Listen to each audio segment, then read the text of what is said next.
الحمد لله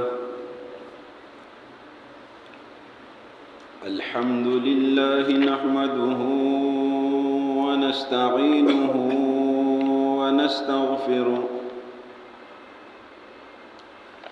ونؤمن به ونتوكل عليه ونعوذ بالله من شرور أنفسنا ومن سيئات أعمالنا من يهده الله فلا مضل له ومن يضلله فلا هادي له ونشهد أن لا إله إلا الله وحده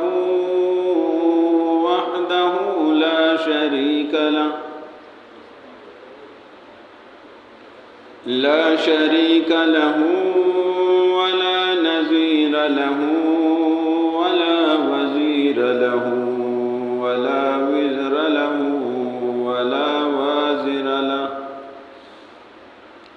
ونشهد أن سيدنا وسندنا وأولانا ومولانا وشفيعنا وسيدنا محمدًا عبده ورسوله صلى الله عليه وعلى آله وأصحابه وأزواجه وذريته وأهل بيته أجمعين. أما بعد فأعوذ بالله من الشيطان الرجيم. بسم الله الرحمن الرحيم.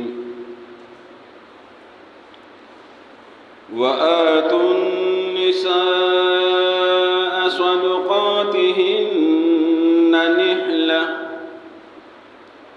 فإن طبن لكم عن شيء منه نفسا فكلوه هنيئا مريئا. صدق الله العظيم. معزز سامعین، میں نے آپ کے سامنے اللہ رب العزت کی کتاب مقدس سے سورۃ النساء کی ایک آیت کریمہ تلاوت کی ہے. سورۃ النساء، نساء کا معنی ہے عورتیں، خواتین. آج کے موضوع کا عنوان ہے اسلام میں خواتین کے حقوق کا بیان.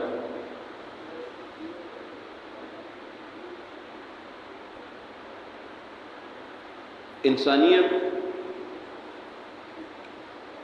جو دنیا میں سارے انسان پھیلے ہوئے ہیں، اس سورت کے شروع میں اللہ رب العزت نے فرمایا ہے یا ایھا الناس اتقوا ربکم الذی خلقکم من نفس واحدہ وخلق منها زوجها وبث منہما رجالا کثیرا ونساء. کہ اے لوگو، اللہ سے ڈرو جو آپ کا رب ہے. وہ رب جس رب نے تمہیں ایک ہی شخص سے پیدا کیا ہے، حضرت آدم علیہ السلام. فرمایا وَخَلَقَ مِنْهَا زَوْجَهَا، اس کی بیوی کو بھی اس کے جسم کے ایک ٹکڑے سے بنایا ہے. پھر فرمایا وَبَثَّ مِنْهُمَا رِجَالًا كَثِيرًا وَنِسَاءً، کہ اس کے بعد اللہ نے مرد و خواتین سے دنیا کو بھر دیا. تو دنیا میں مرد اور خواتین، اس صورت کو اللہ رب العزت نے موسوم کیا ہے، نام رکھا ہے نساء کے ساتھ. نساء کہتے ہیں خواتین کو. قرآن مقدس کی یہ خوبصورتی ہے، یہ خاصیت ہے کہ قرآن نے خواتین کے نام پر مستقل ایک صورت کا ذکر فرمایا ہے۔ قرآن میں آپ کو مردوں کے نام سے صورت نہیں ملے گا کہ یہ مردوں کے نام سے صورت ہے، لیکن خواتین کے نام سے یہ مستقل صورت ہے اور تقریباً 1.5 پارے پر مشتمل ہے۔ چوتھے پارے کے آخر سے شروع ہوتا ہے، 5واں پارہ مکمل اور چھٹے پارے کا پہلا حصہ، یہ سورۃ النساء ہے۔ اس سورت میں خواتین کے حقوق کا ذکر ہے۔ اسلام وہ خوبصورت مذہب ہے، نبی محترم صلی اللہ علیہ وسلم وہ خوبصورت پیغام لے کر آئے تھے کہ عورتوں کو زندہ رہنے کا حق عطا فرمایا ہے۔ نبی محترم صلی اللہ علیہ وسلم سے پہلے لوگ اپنی بچیوں کو زندہ درگور کرتے تھے، زندہ دفن کرتے تھے، زندہ نہیں چھوڑتے تھے، ان کی زندگی برداشت نہیں کرتے تھے۔ نبی محترم صلی اللہ علیہ وسلم نے لوگوں کو ترغیب دی، لوگوں کو سمجھایا، لوگوں کو سکھایا، لوگوں کو تربیت دی، اور پھر الحمدللہ اسلام نے، نبی محترم صلی اللہ علیہ وسلم نے خواتین کو ان کا حق دے دیا۔ اور کیا حق دیا؟ زندہ رہنے کا حق دیا ہے۔ آج تو دنیا میں لوگ کہتے ہیں کہ خواتین کے حقوق، خواتین کے حقوق جتنا قرآن نے دیا ہے کسی مذہب، کسی کتاب نے نہیں دیا ہے۔ قرآن نے مستقل صورت ان کے نام کر دی کہ چلے یہ صورت خواتین کے نام پر ہے، سورۃ النساء۔ یہ قرآن کی 4تھی صورت ہے۔ فاتحہ، بقرہ، آل عمران، یہ 3 صورت، اس کے بعد سورۃ النساء ہے۔ 4تھی صورت یہ خواتین کے نام پر ہے۔ اس میں خواتین کے حقوق کا ذکر ہے اور اس میں بار بار خواتین کا ذکر ہے۔ فرمایا للرجال نصیب مما ترک الوالدان والاقربون وللنساء نصیب، مردوں کے اپنے حقوق ہیں، اپنے حصے ہیں، تو خواتین کے اپنے حقوق، اپنے حصے ہیں۔ وضاحت کے ساتھ ایک ایک چیز قرآن میں اللہ نے واضح کر دیا ہے۔ اس صورت میں یہ بات بتا دی گئی ہے کہ خدا نخواستہ شادی ہو جائے، شادی کے بعد میاں بیوی کی نہ لگے، نہ بنے، زندگی نہیں گزر رہی ہے، زندگی مشکل ہو جائے، ایک دوسرے سے گزارا نہیں ہو سکتا ہے، بات نہیں بنتی، کسی صورت بات نہیں بن رہی ہے، تو حلال چیزوں میں جو پسندیدہ چیزیں وہ طلاق ہے، اور طلاق کی مجبوری کی صورت میں۔ تو فرمایا اس صورت میں کہ اگر آپ نے مجبوری کی صورت میں طلاق دینی ہے، عورت کا بھی مطالبہ ہے، لوگ بھی بیٹھ گئے، پنچایت نے بھی فیصلہ کر دیا، خاندان نے بھی فیصلہ کر دیا کہ بات نہیں بن رہی ہے، ابھی علیحدہ علیحدہ ہو جائے، تو فرمایا کہ اگر آپ نے ان خواتین کو خزانہ بھی دیا ہے مہر میں، فرمایا لینا نہیں ہے، فَلَا تَأْخُذُوا مِنْهُ شَيْئًا، یہ 4تھے پارے کا آخری صفحہ، اس کو پڑھ لے بعد میں، یہ خواتین کے حقوق کا ذکر ہے۔ فَلَا تَأْخُذُوا مِنْهُ شَيْئًا، ان سے کچھ بھی نہیں لینا۔ اللہ نے فرمایا أَتَأْخُذُونَهُ بُهْتَانًا وَإِثْمًا مُبِينًا، کیا آپ ان خواتین سے جو مال واپس لے، کیا اپنے لیے بہتان لے رہے؟ وَإِثْمًا مُبِينًا، یہ لینا گناہ ہے۔ وَإِثْمًا مُبِينًا کا ذکر قرآن نے کر دیا۔ یہ قرآن نے خواتین کے حقوق کا ذکر کیا ہے۔ اب ہمارے علم میں نہیں ہے تو علیحدہ بات ہے، قرآن تو سورہ نساء تو آدمی پڑھے، سورہ بقرہ پڑھے، کس میں کیا قوانین ہیں، کیا احکامات ہیں۔ اس صورت میں، اس 4تھے پارے کے آخر میں سورۃ النساء میں خواتین کے حقوق کا ذکر جس صورت میں فرمایا یا ایھا الذین آمنوا لا یحل لکم ان ترثوا النساء کرہا، آپ کے لیے جائز ہی نہیں کہ آپ زبردستی کسی عورت سے نکاح کر لیں، لا یحل لکم، حلال نہیں ہے تمہارے لیے، ان ترثوا النساء کرہا، کہ آپ زبردستی عورتوں کو میراث میں لے لیں، آپ زبردستی عورتوں سے نکاح کر لیں، یہ آپ کے لیے جائز ہی نہیں ہے. لا یحل لکم، قرآن نے یہ بتایا ہے، شریعت نے یہ بتایا، اللہ کا پیغام یہ ہے. قرآن نے خواتین کے حقوق کا ذکر کرتے ہوئے کچھ محرمات کا ذکر کیا ہے. حرمت علیکم امہاتکم و بناتکم و اخواتکم و عماتکم و خالاتکم، یہ 13 محرمات کا ذکر ہے. یہ وہ رشتے ہیں جو انتہائی قابل احترام ہے، اور ان کے احترام کی وجہ سے اللہ نے ان کے ساتھ نکاح منع کر دیا، دائمی منع کر دیا، ہمیشہ کے لیے ان کے ساتھ نکاح نہیں ہو سکتا ہے، اس لیے کہ یہ انتہائی قابل احترام ہے. یہ قرآن نے یہ درجہ، یہ مقام عورتوں کو دیا ہے. اس میں ماں، امہاتکم و بناتکم بیٹیاں، و اخواتکم بہنیں، و خالاتکم خالائیں، یہ 13 محرمات کا ذکر ہے. اور اس میں یہ جو بہو ہے نا، بہو یا ساس، یہ محرمات دائمی میں، یہ ذہن میں رکھ لے، محرمات دائمی میں ہے.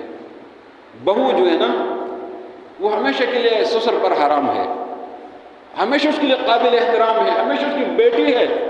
ہم تو وہ عزت نہیں دیتے نا، قصور تو ہمارا ہے. قرآن نے فرمایا کہ سسر کے لیے بہو یہ ہمیشہ کے لیے بیٹی کی حیثیت میں ہے.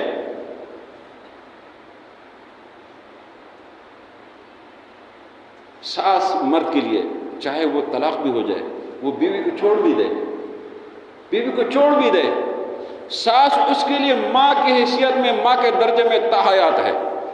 یہ خواتین کے حقوق کا ذکر ہے، یہ خواتین کا مقام ہے. بے شک طلاق ہو جائے، بے شک جو مرضی ہو جائے، لیکن وہ جو اس کی ساس ہے، ایک دفعہ ساس بن گئی ہے، وہ ماں کی حیثیت میں ہے. اب ہمارا علم نہیں ہے، ہمارا معاشرہ ایسے ہی ہے، یہ علیحدہ بات ہے. قرآن نے تو بتا دیا کہ ساس مرد کے لیے ماں کے مقام میں ہے، بہو مرد کے لیے، سسر کے لیے بیٹی کے مقام میں تاحیات ہے. یہ خواتین کے حقوق دیے ہیں. قرآن نے فرمایا ہے الرجال قوامون علی النساء بما فضل اللہ بعضهم علی بعض وللرجال علیہن درجہ، دوسری صورت میں سورہ بقرہ میں ہے کہ خواتین اور مردوں کے حقوق برابر ہے. یہ ذہن میں رکھ لیں، یہ قرآن نے فرمایا کہ خواتین اور مردوں کے حقوق برابر ہے. ایک درجہ مرد کا زیادہ ہے، وَلِلرِّجَالِ عَلَيْهِنَّ درجہ ایک درجہ، درجہ ایک کو بولتے ہیں، درجہ ایک درجہ، ایک سیڑھی. اس کی وجہ کیا ہے؟ اس کی وجہ یہ ہے، معاشرے میں آپ سب سمجھدار ہے، معاشرے میں چیز چلتی ہے، خواتین کے جو فیصلے ہوتے ہیں نا وہ اٹل فیصلے نہیں ہوتے، وہ اٹل فیصلے نہیں ہوتے، وہ کہیں جو نا پھسل جاتی ہے. مردوں کے فیصلے زیادہ تر یہ اٹل ہوتے ہیں. اگر خواتین کے ساتھ کوئی معاہدہ، کوئی معاملہ ہو، وہ اکثر اس میں وہ خرابی آ جاتی ہے. یہ جو قوت فیصلہ اللہ نے دی ہے مردوں کو عطا کیا ہے، ایک بات. دوسری بات، مردوں کو اللہ رب العزت نے جفاکش پیدا کیا ہے، محنت کش پیدا کیا ہے. ان کی جو ساخت ہے یہ قوت اور طاقت اور محنت کے لیے بنا ہے، عورتوں کو اس طرح نہیں بنا ہے.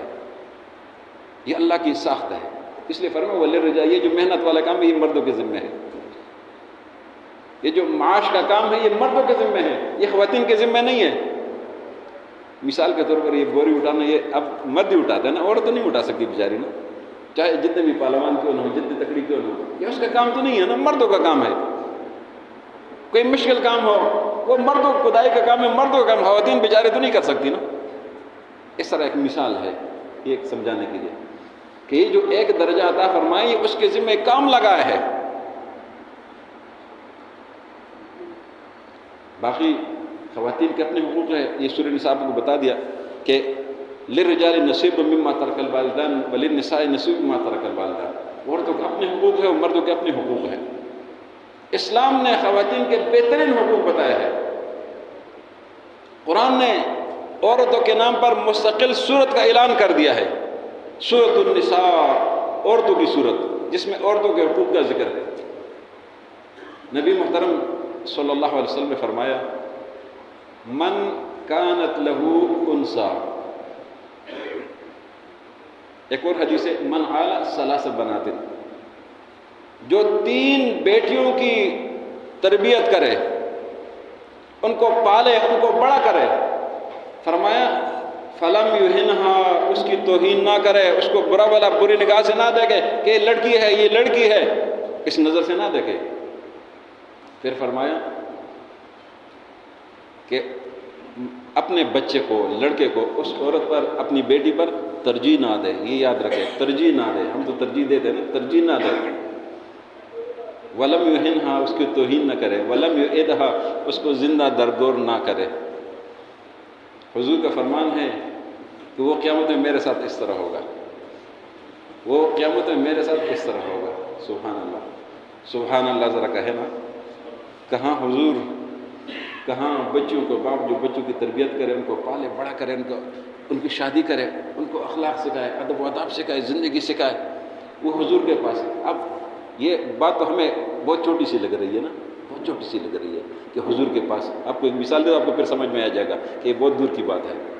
مثال کے طور پر وزیر تو چلو چھوٹا سا آدمی ہوتا ہے، تھوڑا سا آگے جو وزیر اعلیٰ یا کوئی اور بڑے وزیر، کوئی وزیر اعظم، صدر تک یا کوئی اور بڑے تک لے جائے نا، جب وہ سڑک پہ جا رہے ہوتے ہیں نا، سڑک پہ، اس سڑک پہ گزر رہے ہوتے ہیں نا، ہم اس سڑک پہ انٹر بھی نہیں ہو سکتے۔ سمجھ میں آ گئی کہ نہیں؟ یہ چھوٹے موٹے لوگ ہیں۔ کہاں حضور رحمت للعالمین، امام الانبیاء، سید المرسلین، شافع المذنبین، کیا مقام ہے، 1,24,000 انبیاء امام ہے، ان کے امام ہے۔ وہ حضور فرماتے کہ میرے ساتھ اس طرح ہوگا۔ اما عائشہ، ان کی عظمت کو سلام، انہوں نے کمال کر دیا، فرمایا حضور 3 بیٹیوں والا تو جنت میں جائے گا، 2 بیٹیوں والے کے لیے کیا حکم ہے؟ اماں نے کام ہمارے لیے آسان، فرمایا 2 والے بھی جنت میں جائے گا۔ پھر فرمایا کہ 1 بیٹی والے کے لیے کیا حکم ہے؟ فرمایا آپ نے پوچھا 1 بیٹی والے بھی اس طرح کرے، اپنے بیٹی کی اچھی تربیت کرے، اس کو اخلاق سکھائے، آداب سکھائے، تربیت کرے، اس کی شادی کرے اور اس کو کمتر نہ سمجھے، فرمایا وہ بھی جنت میں جائے گا۔ یہ ہے اسلام میں خواتین کا حقوق۔ اللہ ہم سب کو عمل کرنے کی توفیق نصیب فرمائے۔ وآخر دعوانا الحمدللہ رب العالمین۔ سنت ادا کریں۔